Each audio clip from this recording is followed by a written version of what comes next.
اعوذ باللہ من الشیطان الرجیم بسم اللہ الرحمن الرحیم الحمد للہ رب العالمین والصلاة والسلام علی محمد وآلہ الطاہرین ولعنۃ اللہ علی اعدائہ اجمعین۔ جب پروردگار عالم نے جناب ابراہیم علیہ السلام کو حکم دیا کہ آنے والے لوگوں کو حج کے لیے بلاؤ، تو اس وقت جناب ابراہیم علیہ السلام نے ایک آواز دی، اور جہاں تک وہ آواز پہنچی وہ سارے لوگ حج کے لیے پہنچتے ہیں، اور اپنی زبان پر ایک ہی لفظ رہتا ہے، ایک جملہ ہوتا ہے، لبیک اللہم لبیک، پروردگار ہم تیری بارگاہ میں حاضر ہیں، تیری بارگاہ میں حاضر ہیں۔ اس کا مطلب یہ ہے کہ انہیں کبھی بلایا گیا تھا، اس کا جواب یہ خانہ کعبہ کے پاس پہنچ کر دے رہے ہیں۔ تو پروردگار عالم کا بلاوا ان کے لیے پہنچا، لہذا یہ حج کی صورت میں حج کرنے کے لیے خانہ کعبہ کی زیارت کے لیے آئے، اور اپنی زبان سے اس آواز کا، اس ندا کا جواب دے رہے ہیں کہ لبیک اللہم لبیک، پروردگار ہم تیری بارگاہ میں حاضر ہیں۔ اسی طریقے سے حضرت امام حسین علیہ السلام کے لیے دعا میں آیا ہے کہ لبیک یا داعی اللہ، اے اللہ کی طرف دعوت دینے والے، ہم آپ کی بارگاہ میں حاضر ہیں۔ یہ کس آواز کا جواب ہے؟ تو حضرت امام حسین علیہ السلام نے 10 محرم سن 61 ہجری میں واقعہ کربلا میں جنگ شروع ہونے سے پہلے ایک مرتبہ حل من ناصر ینصرنا کی آواز بلند کی، اور حل من مغیث یغیثنا کی صدا آواز دے کہ ہے کون، کی صدا بلند کی کہ ہے کون جو میری مدد کرے، اور کون ہے جو ہمارے فریاد پہ پہنچے۔ اس کے بعد پھر آخر وقت میں یہ کہا جا سکتا ہے کہ اس وقت جتنے لوگ تھے جو چاہے فرق مخالف میں رہو یا حسن کی ساتھ رہے ہوں، انہیں وہ آواز دے رہے تھے۔ لیکن آخر وقت میں جب کوئی نہیں رہ گیا جو آپ کا دفاع کرے اور آپ کی حفاظت کرے، تو اس وقت بھی سید الشہداء حضرت امام حسین علیہ السلام نے یہ آواز استغاثہ بلند کی کہ کون ہے جو ہمارے مدد کے پہنچے، اور کون ہے جو ہماری فریاد کرے۔ اس آواز کا جواب آج ہم دے رہے ہیں، چاہے ہم محرم میں عزاداری منائیں، مجلسیں کریں، مولا کا کریا کریں، ان کے لیے فرش عزا بچھائیں، یا کربلائے معلیٰ میں آپ کی زیارت کے لیے حاضر ہوں، تو وہاں پہ ہمیں ان کے اس آواز استغاثہ کے جواب میں ہاں میں ہاں ملا کے لبیک کہہ کے کہ ہاں مولا ہم آپ کی بارگاہ میں حاضر ہیں، ہم آپ کی خدمت کے لیے حاضر ہیں، آپ نے جس مقصد کے لیے ہمیں بلایا ہے وہ ہم کرنے کے لیے تیار ہیں۔ سماعت السید مرجع دین شیرازی حفظہ اللہ نے حضرت امام زمانہ عجل اللہ تعالیٰ فرجہ الشریف کہ اس حدیث کی طرف اشارہ کیا ہے جس میں ہمارے زمانے کے امام ہم سے فرماتے ہیں کہ اکثر الدعاء بتعجیل الفرج، اپنے مشکل کو دور کرنے کے لیے،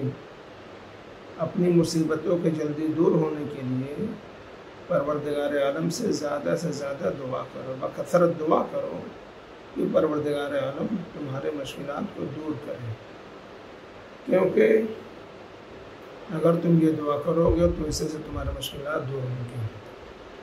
عموماً جب ہم تعجیل فرض کی دعا کرتے ہیں، مشکل اور مصائب کے جلدی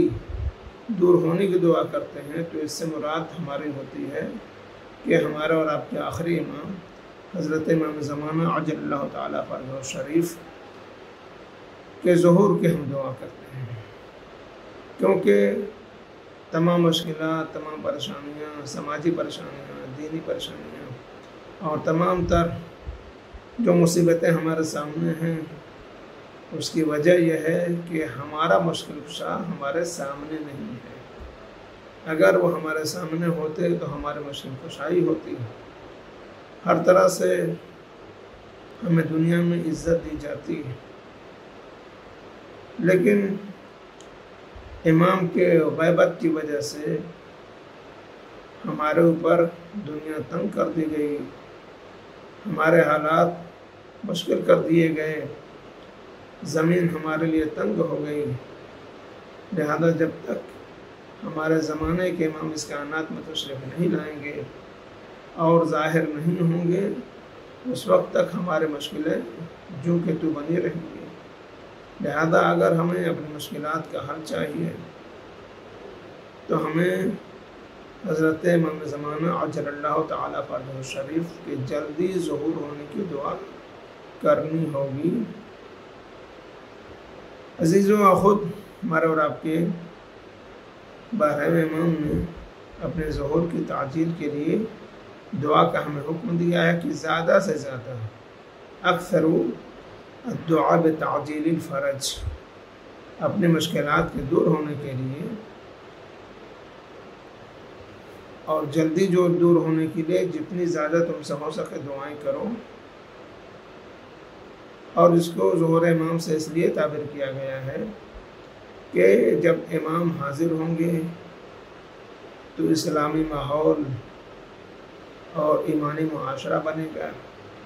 اور جب یہ صورتحال پیدا ہوگی تو صرف ہمارے ہی نہیں، کائنات کے ایک ایک فرد کی مشکلات دور ہوں گی، کیونکہ آپ مشکل کشائے عالم ہیں اور اسلام کو پروردگار عالم نے اس کائنات میں نازل ہی اس لیے کیا ہے تاکہ ہر شخص سلامتی، امن و آشتی اور چین و سکون کے ساتھ زندگی گزار سکے۔ لہذا اسلام کی اس کائنات میں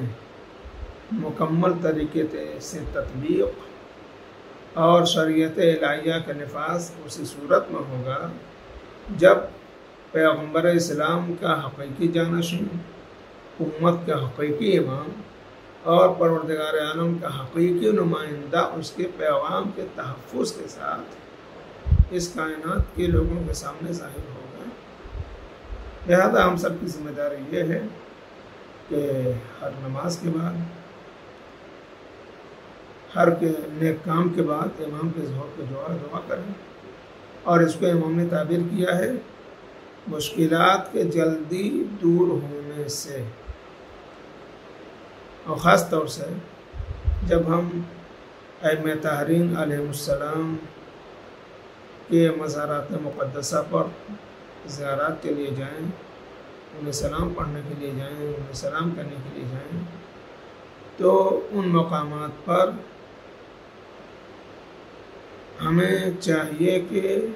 اپنی مشکلات کے دور ہونے کی دعا کریں۔ اور یہ مشکلات دور کیسے ہوں گی؟ ہمارے آخری امام کے ظہور کی صورت میں امام تشریف لائیں گے تو سارے مشکلیں چھٹیں گی، پریشانیوں کے اور مصیبتوں کے بادل چھٹیں گے۔ لہذا ہماری دعاؤں میں سب سے بڑی دعا یہی ہونی چاہیے کہ پروردگار زمانے کے امام کے ظہور میں جلدی کر تاکہ ہماری مشکلات دور ہوں۔ جب ہم کسی اہم بارگاہ میں جاتے ہیں تو ہم اپنی اس ضرورت کو سب سے پہلے پیش کرتے ہیں جو زیادہ اہمیت کی حامل ہوتی ہے۔ اب ہماری نظر میں نماز سے بڑھ کر کون سا مقام ہوگا؟ لہذا جب ہم نماز کے بعد دعائیں مانگتے ہیں تو ہمارے دعاؤں میں سر فہرست یہی دعا ہونی چاہیے کہ امام زمانہ کا ظہور جلدی ہو تاکہ ہم سے یہ مشکلات جلد از جلد دور ہو سکیں۔ اسی طریقے سے جب ہم ائمہ طاہرین علیہ السلام کی بارگاہوں میں ان مقدس مقامات پر جائیں تو ہمارا ذمہ داری یہ ہے کہ ہم سب سے پہلے تعجیل فرج یعنی تعجیل ظہور امام زمانہ